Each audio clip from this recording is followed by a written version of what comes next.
Bueno, en primer lugar agradecerles a todos los periodistas, muchos de ustedes nos vimos recién, que estuvieron presentes en el acto conmemorativo por los 131 años de la primera publicación del Boletín Oficial. Boletín Oficial, como dijo recién el secretario Herrera Bravo, es un mecanismo fundamental para la difusión de información de la normativa oficial y una fuente de consulta, por supuesto, para la prensa en particular y para los ciudadanos en general, que pueden acceder desde cualquier dispositivo electrónico y en cualquier parte del mundo al Boletín Oficial que recibe en promedio 1 millón de consultas por mes. Por otro lado, contarles que YPF, Sociedad Anónima, va a acompañar a través de un apoyo directo a más de 200 deportistas que van a participar de los Juegos Olímpicos y los Juegos Paralímpicos en la ciudad de París, ahora en unos días más. La compañía además ha creado una plataforma que va a brindar diferentes beneficios a todos los deportistas de alto rendimiento. De esta manera se suman nuevos sponsors para los embajadores del deporte argentino en el mundo, así que felices estamos de que se dé este apoyo a los deportistas argentinos. También queremos destacar el logro del joven Faustino Oro, un chico de apenas 10 años que se convirtió en el maestro internacional de ajedrez, en el más joven de la historia, al finalizar puntero invicto en el torneo de maestros celebrado en Barcelona, España. El joven, nuestro querido Faustino, alcanzó un logro que le permitió superar a leyendas como Fischer, Karpov, Kasparov y Carlsen. Es un orgullo nacional y un representante del talento argentino en el mundo. En otro orden de cosas, contarles que esta administración resolvió despedir a 685 empleados que formaban parte del hoy ex Ministerio de la Mujer, Géneros y Diversidad. Al asumir el 10 de diciembre de 2003, el Ministerio contaba con 1.100 empleados aproximadamente, es decir, más de los que tenían áreas como el Ministerio de Seguridad o el Ministerio de Defensa. Además, el 90% del presupuesto de este ex ministerio se consumía o se gastaba en sueldos. Del total de esos 1.100 empleados que encontramos el 10 de diciembre, el 85% ya fue eliminado. 240 empleados fueron eliminados en la primera etapa y 685 empleados en esta segunda etapa. En la tercera etapa, que llevará algunos meses más, se llevará a cabo la reducción del restante 25%. Bajo la administración del presidente Milei, no hay lugar para gastos superfluos con el dinero de los contribuyentes, tema que ustedes ya conocen y que lo he repetido en reiteradas oportunidades. En otro orden de cosas, destacar que algunos estudios privados nos indican inflación cero en algunos alimentos, incluso deflación en tantos otros, fenómeno que no, para tomar dimensión de lo que estamos atravesando, fenómeno este que no se veía desde hacía más de un cuarto de siglo en nuestro país. Además, bueno, hay consultoras que indican que cerca de 2 de cada 3 alimentos no sufrieron variación de precios durante junio. Y solo para recordarlo, de esta manera la evolución de la inflación en alimentos desde el comienzo de la gestión fue 29,7% en diciembre, 20,4% en enero, 11,9% en febrero, en marzo 10,5%, en abril 6,8% y en mayo 4,8%. Esto es una consecuencia de la inexorable eficacia del programa económico del ministro Caputo y del destino de éxito trazado por el presidente Milei. Yo hasta aquí llegué, pero viéndoles las caras, no me queda otra que abrirme alguna pregunta. No sé ni quiénes preguntan hoy. Nicolás Gallardo. ¿Para qué me quedé? ¿Qué pasa? ¿Cómo le va? Muy bien, ¿vos? Buenos días. Muy bien, Nicolás Gallardo de CNN Radio. Dos consultas. Una le quiero preguntar si el gobierno efectivamente piensa en elevar al Congreso un proyecto para bajar la edad de personas que puedan votar, es decir, bajarlo a 13 años la edad, si esto está confirmado y cuáles son los argumentos que el gobierno considera para tal proyecto. Y la otra consulta tiene que ver si efectivamente el presidente canceló su participación en la cumbre del Mercosur y acto seguido si efectivamente se confirma un encuentro con Jair Bolsonaro en Brasil, entiendo, en los próximos días. Gracias. No, tu primera pregunta, no hay ninguna definición con respecto a baja de la edad de votación o que se le permite a los argentinos, a partir de la edad a la que se le permite a los argentinos votar. Y en cuanto a tu segunda pregunta, efectivamente el presidente, por cuestiones de agenda, no va a ir a la cumbre del Mercosur como tenía previsto hasta hace algunos días atrás. Desde allí tenía previsto incluso viajar directamente a Tucumán. Esto entendíamos que era una sobrecarga en la agenda. Finalmente, Diana Mondino, la canciller, va a tomar su lugar en esa cumbre. Y con respecto al posible encuentro del fin de semana con el expresidente de Brasil, Jair Bolsonaro, no hay ninguna confirmación de que eso vaya a ser así. 13 años, para que los chicos de 13 años no se está pensando. Este es un gobierno que piensa en todo, pero no hay absolutamente nada se descarta, ¿no? Por supuesto que no. Hola Manuel, ¿qué tal? Jaime Rosenberg, Diario La Nación. Consultarte por otra derivación del comunicado de ayer a la noche sobre lo que ocurrió en Bolivia. Una funcionaria del gobierno de Luis Arce exigió respeto al gobierno boliviano, por parte del gobierno argentino, relacionado con, digamos, esta cuestión de denuncia falsa o de golpe falso que, bueno, se habló en el comunicado. Quería saber cómo se diseñó, si es posible, el comunicado de repudio, en qué fuente se basa para decir que fue un fallido golpe de Estado o un autogolpe inventado. Y bueno, si esto no afecta a las relaciones bilaterales con Bolivia, ¿no? Perdón, me dio un poco de tos. A ver, las informaciones que llegan, nosotros habrán notado, fuimos extremadamente cautelosos con las declaraciones, incluso muchos de ustedes nos pedían rápidamente una reacción del gobierno en virtud de lo que estaba aconteciendo en Bolivia. Nosotros optamos por la cautela. Bueno, no solo el periodismo, ¿no? Digamos, había una sobreexigencia que el gobierno tenga que pronunciarse. Entendemos que hay una inestabilidad institucional, entendemos que no somos parte de la política interna de Bolivia y entendemos también que la cautela finalmente fue la mejor decisión que hemos tomado. En definitiva, yo lo dije cuando me hicieron una pregunta similar en la última conferencia de prensa o el mismo día de los episodios en Bolivia.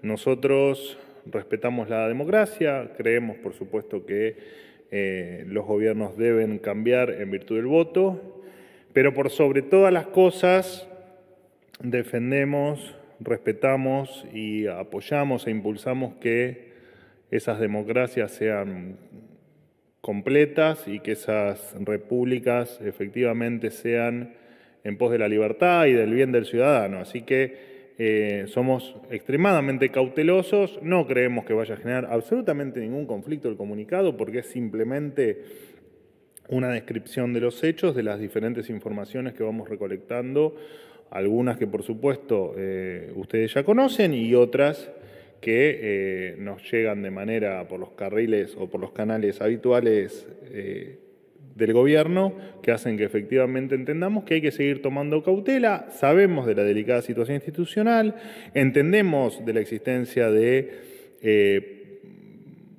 presos, lo que se denomina el preso político, digamos, presos donde se entiende que pudo haber algún tipo de falta de claridad en sus juicios o de irregularidades, y estamos atentos a los acontecimientos, es simplemente eso. ¿Qué tal, Manuel? Dan Kemper para Corta.com. Agarrando un poco lo de Jaime, solo para profundizar una cosita pequeñita de tema Bolivia, sí, el comunicado de Oprah es más que nada a partir del tuit de Evo Morales alertando que el golpe no había sido como tal, si se puede aclarar ese punto nada más. Y por otro lado, si podrías profundizar un poco más, dar detalles más también de esta ley hojarascas que propone, que va a llevar a cabo Sturzenegger, porque en diputados dicen que no quieren votar otra ley que sea como la ley Omnibus, que sean 400 puntos. Gracias. Bueno, la última definición realmente no. El Congreso está para trabajar en lo que, en tal caso, en los proyectos de ley que les toque tratar. Si tienen un artículo, si tienen 150 millones de artículos, me parece que es una discusión, en todo caso, de segundo orden. Voy a tu primera pregunta. Efectivamente, que un personaje de la relevancia que tiene para Bolivia, Evo Morales, haya dicho lo que dijo, claramente destapa un determinado modus operandi que había que prestarle atención, independientemente después cómo se sigan sucediendo los hechos.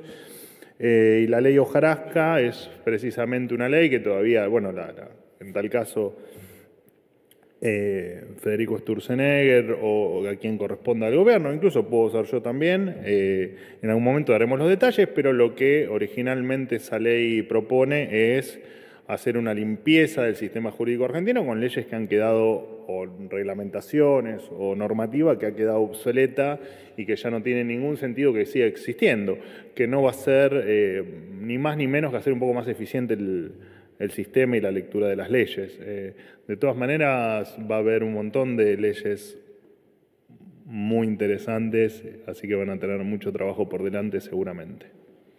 ¿Qué tal, Manuel? Juan Pablo Peralta, para Concepto del Litoral y Fénix Buenos Aires. ¿Qué tal? Quería consultarte, bueno, estaba mirando ahí algunos de los números con respecto a, ya que tanta ansiedad había por lo que va a ser la semana, ¿no? Los bonos en los mercados, bueno, algunos entienden que no hay una respuesta a este plan de monetización que planteó el gobierno. Pero más allá de eso, 56% de votos sacó Javier Milei y bueno, estuvo hablando justamente porque se cumple el aniversario del fallecimiento de Perón, Cristina Fernández de Kirchner, y hablaba de esto del superávit. Y más allá de que no haya dicho, quería que ampliaras un poco o explicitaras, porque comentaba que el único que piensa que el déficit fiscal es un problema es el presidente Milei y algunos empresarios que lo aplauden. Cristina Fernández de Kirchner. Y que el verdadero problema, dice ella, y entender de otros no analistas que ha criticado el propio presidente, es la falta de dólares, que se ha abierto el RI, pero que no va a ingresar supuestamente para entender de ellos ningún dólar, y que justamente Caputo venía a cumplir esa función y que, bueno, por ahora no se está cumpliendo. ¿Cuál es la mirada que tiene el gobierno nacional al respecto? Bueno, a ver, nosotros respetamos, por supuesto, la opinión de todos los ciudadanos. En el caso de la doctora Fernández, tal vez nos llama más la atención que haga un comentario de esa naturaleza, porque efectivamente, más allá de que su compañero político y su compañero de la vida, el doctor Néstor Carlos Kirchner, hacía hincapié en lo importante del equilibrio fiscal y de que las cuentas estén ordenadas, llama la atención efectivamente este comentario porque, bueno, repito, fue su compañero de vida y de hecho yo lo mencioné, lo cité en alguna conferencia hace algunos días atrás, así que es llamativo que a pesar del desastre monetario que dejaron, llama la atención que todavía haya que explicar la importancia del equilibrio de las cuentas públicas, vos lo definiste como superávit fiscal, y no, hay que aclararle a la doctora Fernández que no, que efectivamente no solo le importa al presidente, le importa a todos los argentinos, porque la decadencia argentina en parte está dada por la pérdida persistente del poder adquisitivo de la moneda que ocurre desde el 6 de enero del 2002, cuando se deroga la ley de convertibilidad y se le da la máquina de hacer billetes a los políticos y terminamos en lo que ocurrió a través de estos 20 años y que lo vemos hoy con los niveles de inflación que venimos sosteniendo. Le recuerdo a la doctora que en su gobierno, donde ella era vicepresidente, la inflación fue del 211% en el último año, que acumuló más de 1000% de inflación. durante los 4 años, también diciendo que emitir no traía inflación y que en definitiva el déficit, no sé qué cosas decían sobre el déficit. Bueno, acá estamos, ¿no? En este gran desastre monetario que nos han dejado, que estamos corrigiendo, por supuesto, pero que parte incluso del 50% de pobres que han dejado en el país es por responsabilidades de la política que dice estas pavadas, ¿no? De el superávit fiscal no es relevante.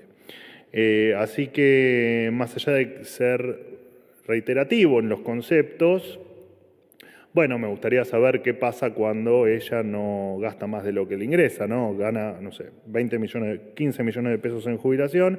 Me gustaría saber qué le pasa si todos los meses empieza a gastar 20. Bueno, todos los meses va a quedar debiendo 5. El tema es que ella no tiene la máquina de hacer billetes, entonces indefectiblemente va a estar en un problema peor. Así que, digamos, me parece que explicar el sentido común a un personaje del tamaño político que ha tenido en su momento la doctora Kirchner y que ha tenido asumando los destinos de la patria, causa también cierta pena, ¿no? Porque, digamos, es entender lo elemental, lo fundamental y lo obvio.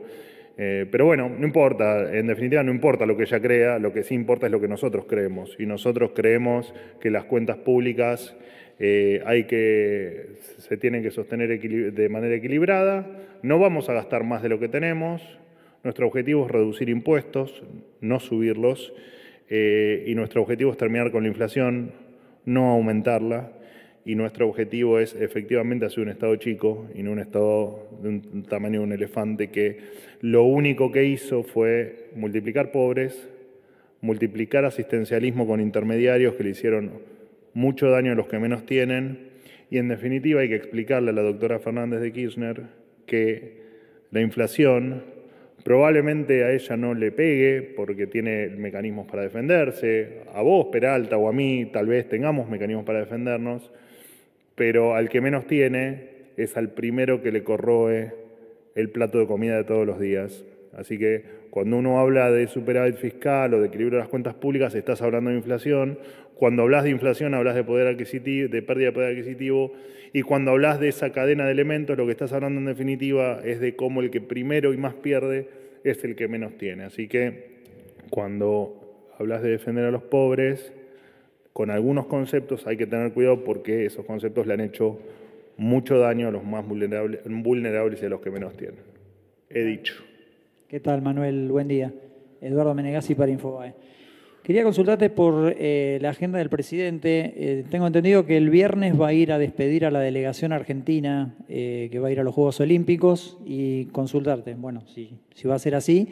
Y además, el presidente está confirmado que va a viajar a París para la inauguración de los Juegos. Y algo que me quedó de la introducción que hiciste es YPF va a ser uno de los próximos sponsores de los deportistas. Si esto no se contradice en cierta manera con la política del gobierno que había dicho que las empresas estatales no iban a dedicarse a esto. Gracias. Bueno, en principio YPF no es una empresa netamente estatal. De todas maneras, con respecto al viaje del presidente, sí, efectivamente el presidente, repito, siempre aclaro lo mismo porque después tengo algún cruce con alguien con respecto a la agenda del presidente. Yo la agenda del presidente la confirmo efectivamente cuando la tengo confirmada. Lo que te puedo decir es que hasta ahora el presidente efectivamente va a viajar a París, no en el viaje original que estaba pensado con varios días de actividad, por diferentes razones que las convenimos con el gobierno de Francia. Así que parte de la agenda se va a posponer, pero sí, efectivamente, el presidente va a viajar a la inauguración de los Juegos Olímpicos a hacer la primera parte de la agenda. Y con respecto... ¿Me habías hecho alguna otra pregunta? Discúlpame. Si va a ir a despedir a la delegación argentina. No lo tengo confirmado, entiendo que es una posibilidad, pero no lo tengo todavía en agenda. Muchísimas gracias. Última. Bueno, última. Me tengo que ir. Hola, vocero. Hola. Luciana, de CNN Brasil. Vocero, queria saber se essa decisão de não participar da cumbre, vocês já sabiam da sobrecarga de agenda a última semana quando haviam confirmado. Se tuvo alguna incidencia esa discusión con el presidente Lula, que Milei volvió a llamarlo corrupto, comunista, y dijo que no pediría disculpas. Y también preguntar si existe la posibilidad de que vaya este fin de semana a Brasil, si hay posibilidad de que se reúna con Bolsonaro y si sería en el contexto de esta conferencia de acción política conservadora o a qué iría a Brasil. Gracias. Efectivamente, es probable que con el presidente estemos viajando a Brasil el sábado. No, vuelvo a lo mismo que le dije a tu compañero Eduardo Menegazzi. ¿Mengazzi o Menegazzi? Menegazzi, está mal escrito. Cuando lo pasen, pásenmelo bien, así no quedó mal. No sé quién lo escribe, pero ¿ustedes mismos lo escriben en serio?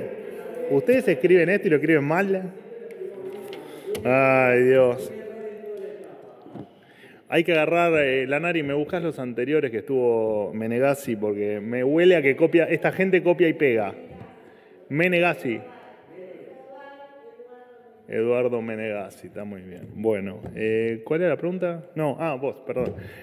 Brasil. No, a ver, el presidente Milei, cualquier declaración que haga, y que en tal caso, y lo que vos digas sea así, digamos que tal vez pueda haber una molestia, el presidente cuando dice algo después jamás dejaría de tener una actividad por sus propios dichos. Eso no va a pasar ni ahora con el tema Lula, ni en ninguna otra circunstancia, bajo ningún aspecto. Así que no, la respuesta es no va porque efectivamente, ya te digo, estaba planificado que viaje directamente a Tucumán. Lo cierto es que, bueno, esa noche es el 8 es la vigilia. Después, a la madrugada, vamos a regresar a Buenos Aires. Al otro día la actividad aquí en Buenos Aires empieza muy temprano, con el Te Deum y después con el desfile. Así que era una sobrecarga que no estábamos dispuestos a que el presidente de la Nación atraviese esa agenda cargada. Es simplemente por eso, de hecho, les creo que conté recién, va a ir la canciller Diana Mondino en su representación. No tenemos ningún problema en presentarnos en ningún lugar que esté, en este caso Lula, pero digo, cualquier otro mandatario con el que uno pueda tener alguna distancia, bueno, en este caso es astronómica la distancia ideológica, pero digo, con cualquiera que uno pueda tener una distancia ideológica, de concepto, nunca nos vamos a ausentar por esa razón, jamás. Perdón que tengo un colega tuyo argentino llamado Nicolás Gallardo que te está interrumpiendo. Repetime, por favor.